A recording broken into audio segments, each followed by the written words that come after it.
Nandito na kami ngayon sa Treasure Mountain. Actually, meron kaming dalang tent. Pero ang sabi nila is, meron daw talaga silang pinoprovide na tent. Sana malaki, kasi malaki yung tent namin eh. May mga Mas okay ba pag may light? Yeah. Parang masyadong ano, no? Mas okay pag may light. Mas okay. Parang dito, alam ko, ito yung pinuntahan namin dati. Pero, parang ibang-iba na talaga siya. Iba-iba na yung mga camping ngayon dito. Yung camping dito, may mga rooms na. Yeah, sana di umulan bukas.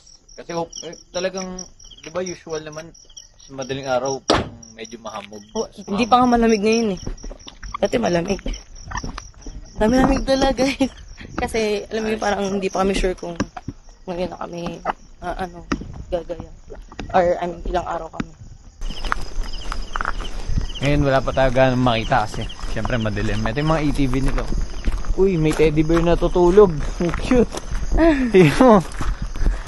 Yun o.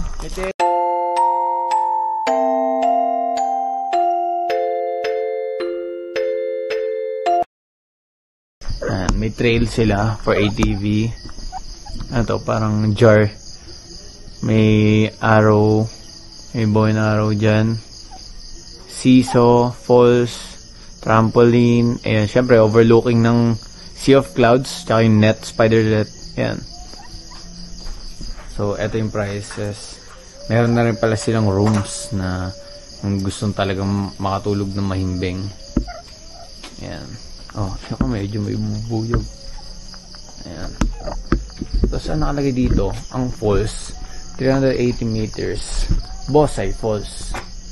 Ayan. Sana malaki yung tent nila. Yung nakita ko dun sa video, gusto sa cellphone ko. gamitin yung tent. Sa cellphone ko. Malaki. Parang dark color din siya. Ini-imagine ko kasing yung itsura ng tent nila is yung parang dati. Parang sa beach lang. Yung parang orange blue. Ay orange or orange green. Siyempre ano na ngayon, aesthetic na. Aesthetic. Ito ata yung mga rooms. Occupied din ha. May mga tao. May mga available pa naman pero siyempre for the experience nasa bundok ka. Camping. So ito yung tent namin. So for 2 packs na to. Pero itatanong namin kung for 2 packs na talaga tong tent na to kasi sabi nila 2 pillows and I think medyo maliit yung mattress na binigay nila sa amin. Parang pang 1 person lang. Si John Dale, ito, gutom na. Tamang setup mo na siya ng gamit. So, ayun. Mag-aayos lang kami ng gamit and kakain kami. Meron dito.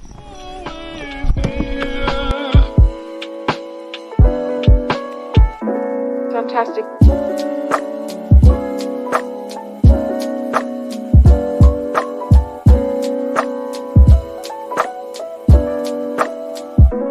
Gising ako kasi sa January, sobrang init na init dito sa tent namin.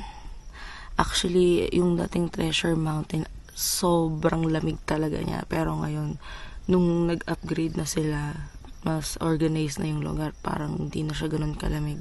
Dati hindi ako nakakapagganto, as in, kahit nag-medyas ako, sobrang lamig. Gabi hanggang umaga, as in. Baka dagdag na rin sa panahon. Baka sa panahon or ano, ewan ko lang. Dinevelop na kasi dati kasi hindi pa develop tong Treasure Mountain. Tapos yung mga tent nila is kung saan lang kami pwedeng yung pumwesto. Ngayon kasi sobrang meron ng mga activities, may malapit na CR na. Dati yung malapit na CR dito is malapit sa may entrance. Tapos dun sa may entrance meron silang tindahan na parang karinderya lang, pero ngayon mas na talaga siya, parang mas pinasosyal na talaga siya. So ayun, si John Dale gumising lang para maligo kasi init na init siya, pati yung ulo niya basang-basa, di siya makatulog ng maayos. Iba yung expectation sa reality, pero goods lang. Ginusto namin tayo, diba? So hindi naman every time komportable ka sa mo. Pero para sa akin is gusto kong pinaka komportable is pag natutulog ka. Kasi yun na yung pinakapahinga mo eh. Diba? Ayun lang naman.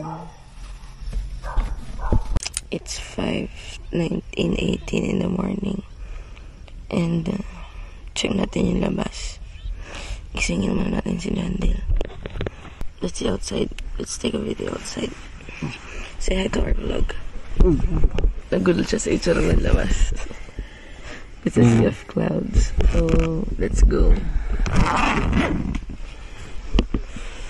Wow.